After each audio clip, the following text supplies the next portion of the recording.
He served 25 years in the Air Force and another 10 years as the instructor of the Air Force Junior ROTC program at Dixie High School. A former Marine, a high school ROTC instructor, a reality TV star from Survivor.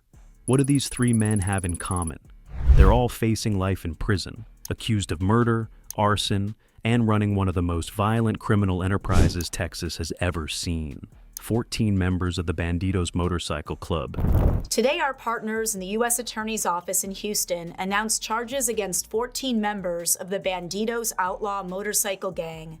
Just got hit with federal RICO charges so serious that prosecutors are treating them like the mafia.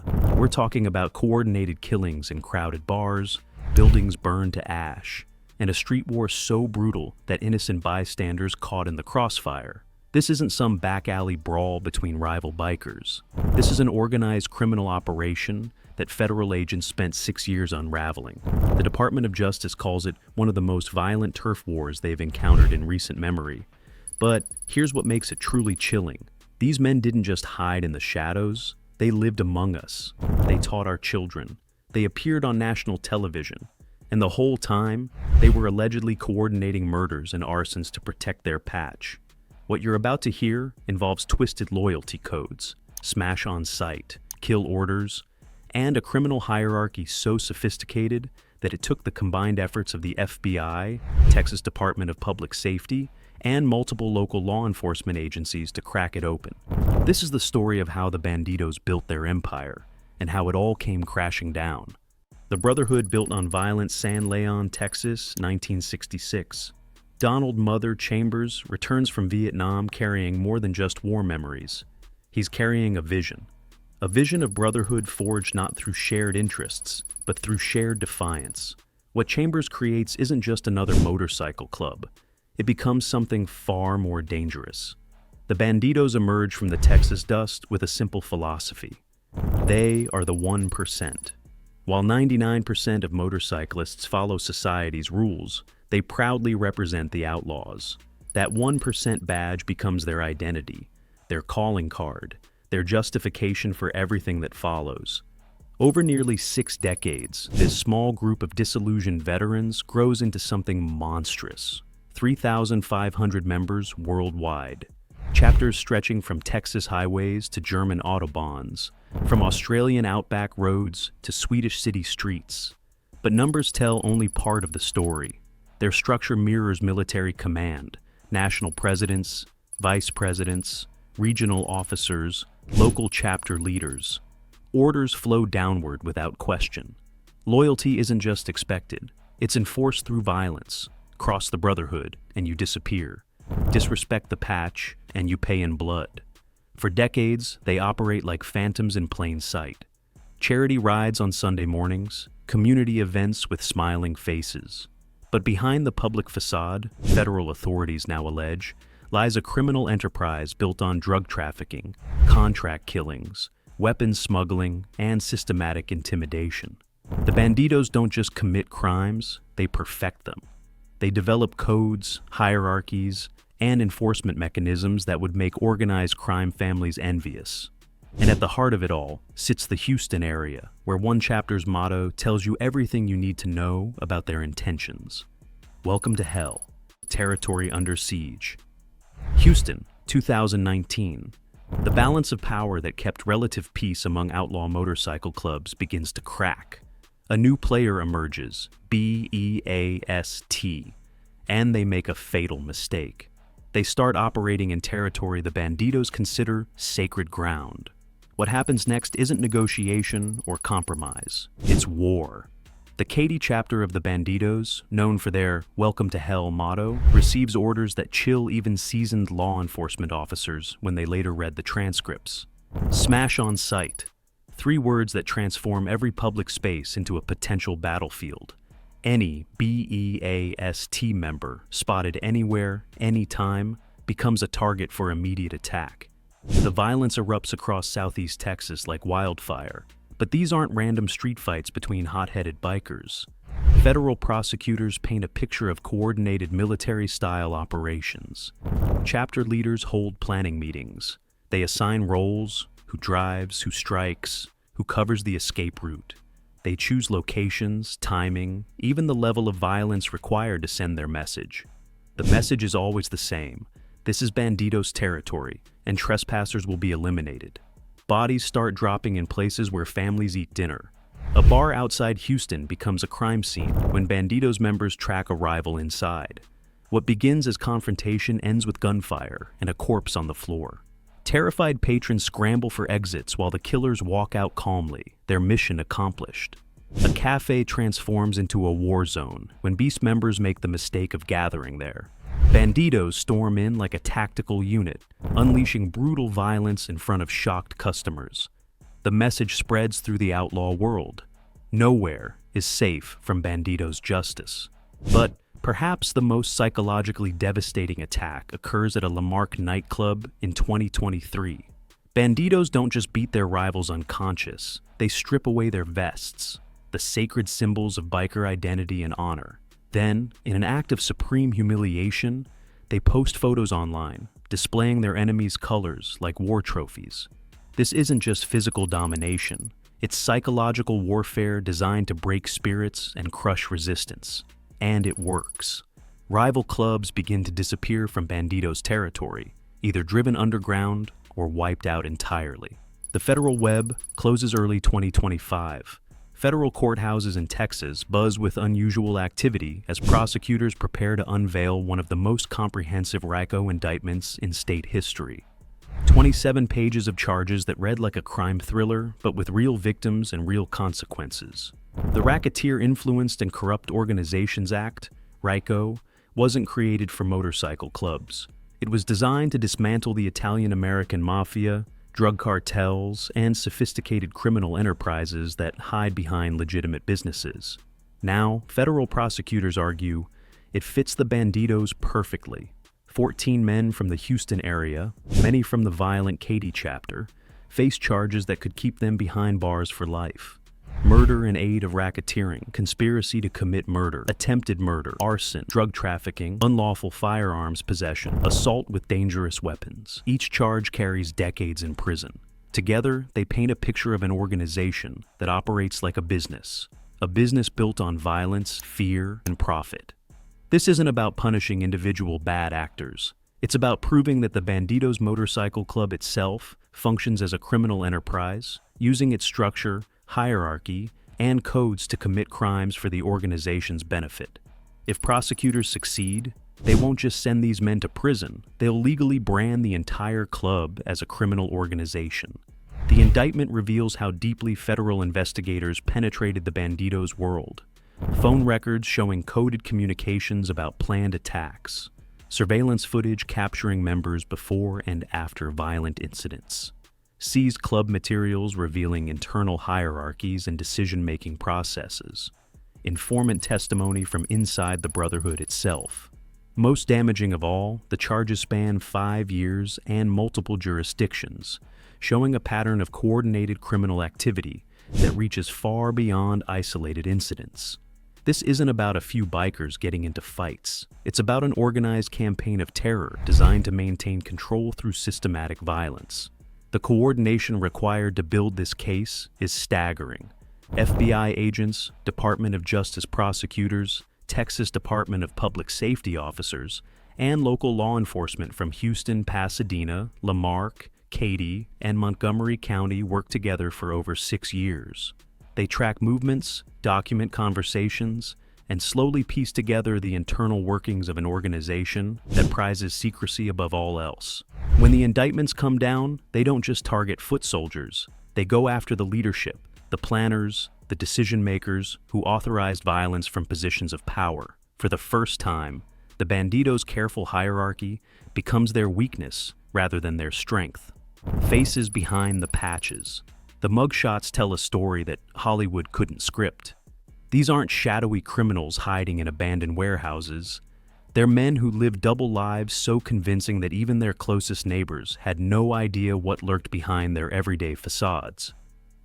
Big John Pfeffer stands at the center of it all, the alleged president of the Katy chapter and the man prosecutors say orchestrated much of the violence. To outsiders, he might have seemed like just another middle-aged biker.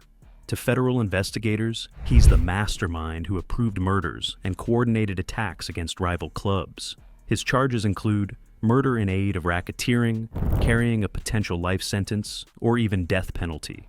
Darby 10-round Hinojosa earned his nickname through reputation rather than chance.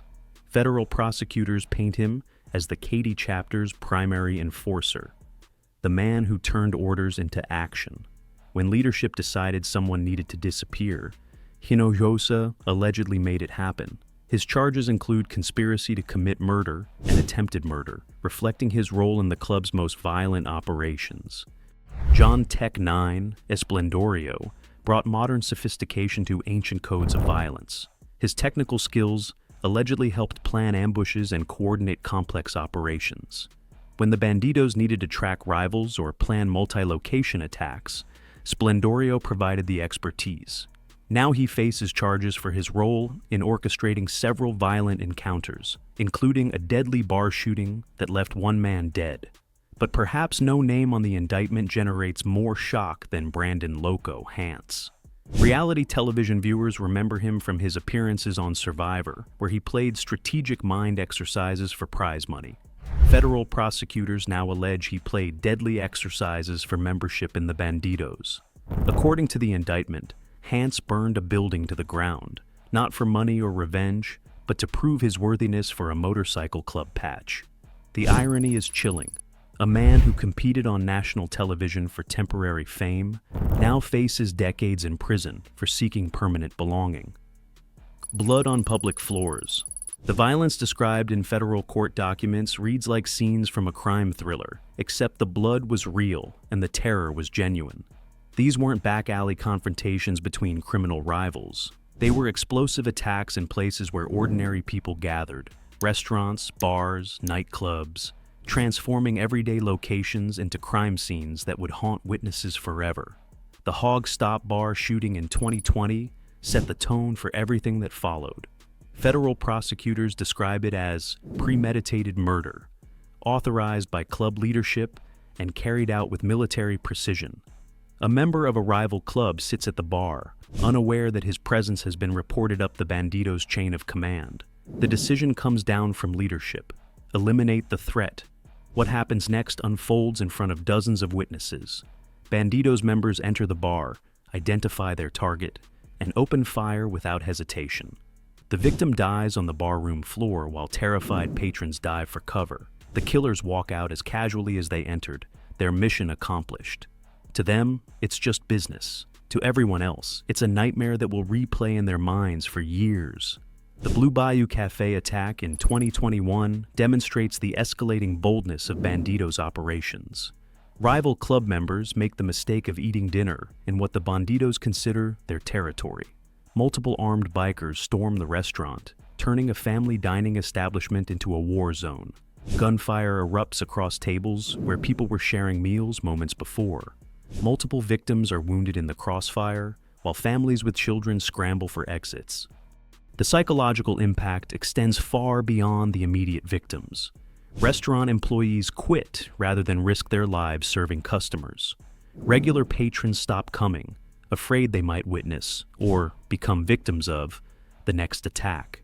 The Bandidos aren't just eliminating rivals, they're terrorizing entire communities into submission. Bimbo's Bar in La Marque becomes the site of perhaps the most psychologically devastating attack in the entire federal case. Bandidos members don't just beat their rivals unconscious, they commit an act that cuts deeper than physical violence. They strip away their enemies' vests, the sacred symbols that represent years of loyalty, brotherhood, and identity in the outlaw world. But the humiliation doesn't end there. Photos of the stolen vests appear online, displayed like hunting trophies. The message resonates throughout the Texas biker community. Cross the Bandidos, and they won't just hurt you. They'll destroy everything you hold sacred. The County Line Icehouse arson in December 2023 marks a disturbing escalation in Bandidos' tactics. When violence alone fails to drive rivals away, they turn to destruction.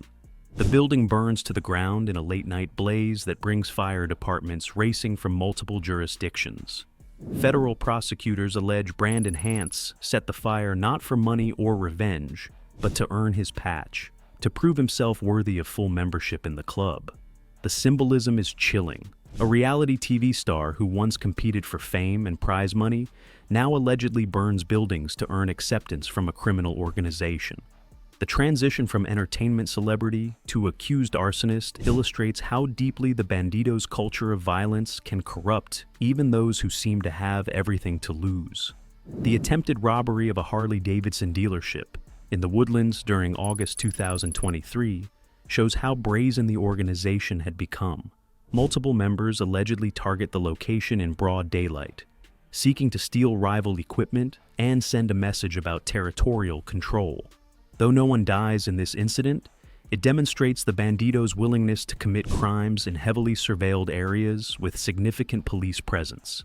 Each attack follows a similar pattern that prosecutors use to prove criminal enterprise coordination. Intelligence gathering identifies targets, leadership approves operations. Roles are assigned based on individual skills and experience. Attacks are executed with precision and purpose. Aftermath is managed to minimize law enforcement response while maximizing psychological impact on rivals and communities. This isn't random violence by unstable individuals. Federal prosecutors argue it's systematic terrorism by a sophisticated criminal organization that uses fear as its primary tool for maintaining power and control. The 6-year hunt. Behind every successful prosecution lies an investigation that consumes years of dedicated work by dozens of professionals who risk their lives to gather evidence. The Bandidos case represents one of the most complex and dangerous undercover operations in recent Texas law enforcement history. The investigation begins not with dramatic raids or informant confessions, but with patient observation. FBI agents working alongside Texas Department of Public Safety officers and local law enforcement start tracking patterns. They notice that violence in the Houston area isn't random. It follows predictable patterns tied to specific motorcycle clubs and particular geographical territories. Surveillance teams spend countless hours documenting seemingly routine activities. Club meetings at restaurants, group rides through suburban neighborhoods, social gatherings that appear harmless to casual observers. But federal agents are building a database of relationships, hierarchies, and communication patterns that will eventually expose the criminal enterprise hidden beneath the surface. The breakthrough comes when investigators realize they're not dealing with individual criminals who happen to belong to the same club. They're tracking an organized operation with clear leadership structures, defined roles, and systematic approaches to violence. This recognition transforms the investigation from a local law enforcement matter into a federal RICO case. Phone taps prove invaluable in understanding how the organization operates. Coded language that sounds like casual conversation to outsiders reveals detailed planning for violent operations. Terms like taking care of business and handling problems take on sinister meanings when analyzed in context with subsequent violent incidents. Undercover operations present extreme dangers that most citizens never contemplate. Officers must convince hardened criminals that they're trustworthy potential recruits while secretly documenting evidence that could send those same criminals to prison for life. Discovery means certain death, not just for the undercover officers, but potentially for their families as well. Informants within the organization provide crucial intelligence, but at enormous personal risk. The Bandidos' code of silence isn't just tradition, it's enforced through deadly violence. Members who cooperate with law enforcement don't just face expulsion from the club, they face execution. Yet several individuals eventually choose to work with investigators, providing insider details about planning meetings, weapons stockpiles, and leadership decision-making processes. Technology plays an increasingly important role as the investigation progresses. Digital forensics experts analyze seized computers and phones, recovering deleted messages, photos, and documents that reveal the organization's internal structure. GPS tracking devices attached to vehicles help establish patterns of movement before and after violent incidents. The coordination required between multiple law enforcement agencies creates its own challenges. FBI agents must work seamlessly with local police departments that may have limited experience with federal RICO cases. State investigators must share intelligence with federal prosecutors who operate under different rules and timelines. Everyone involved must maintain operational security while building trust across organizational boundaries. Evidence collection becomes a massive logistical operation, spanning multiple states and involving hundreds of potential witnesses. Crime scene technicians process shooting locations months or years after incidents occur. Financial investigators trace money laundering operations through complex networks of shell companies and cash-based businesses. Weapons experts analyze ballistics evidence from multiple violent incidents to establish connections between seemingly unrelated crimes. The investigation culminates in simultaneous raids across multiple jurisdictions during the early morning hours when targets are most likely to be at home and least likely to resist arrest or destroy evidence. Tactical teams execute search warrants while investigators begin the complex process of matching physical evidence to the criminal enterprise they've spent years documenting. Some defendants will almost certainly attempt to negotiate plea bargains in exchange for testimony against higher-ranking club members. These decisions create deadly consequences within the organization itself, as cooperation with law enforcement violates the most sacred rules of outlaw biker culture. Former brothers become mortal enemies, adding another layer of violence to an already explosive situation. Community impact extends far beyond the immediate defendants and their families. Businesses that unknowingly served as meeting places for violent planning sessions must rebuild reputations damaged by association with criminal enterprises. Neighborhoods where clubhouses operated must overcome fears about property values and personal safety. Victims' families finally have opportunities to see justice served, but the legal process will force them to relive traumatic experiences through testimony and cross-examination. Some may choose civil lawsuits seeking financial compensation for medical expenses, lost income, and emotional suffering caused by the alleged criminal enterprise. The broader outlaw motorcycle club community watches these proceedings with intense interest, knowing that successful prosecution could trigger similar investigations nationwide. Clubs that have operated with relative impunity for decades suddenly face the possibility that their organizational structures and cultures of violence make them vulnerable to RICO prosecution. The final verdict on brotherhood. This story began with three unlikely criminals, a Marine, a teacher, and a reality TV star, facing life in prison for their alleged roles in a violent criminal enterprise. It ends with fundamental questions about loyalty, identity, and the price of belonging that extend far beyond the outlaw motorcycle world. The Bandidos built their empire on a simple promise: brotherhood that transcends law, society, and conventional morality. For decades, that promise attracted men seeking identity and purpose in a world that seemed to offer neither. They found both, but at a cost that federal prosecutors now calculate in murdered rivals, terrorized communities, and destroyed lives. The trials ahead will determine whether these 14 men spend the rest of their lives in federal prison. But the larger questions raised by this case will resonate long after verdicts are announced and sentences are imposed. How does a military veteran transition from serving his country to allegedly planning murders for a motorcycle club? How does a respected educator balance teaching young people about honor and duty while allegedly running a criminal training ground? How does a reality TV star move from competing for game show prizes to allegedly burning buildings for biker patches?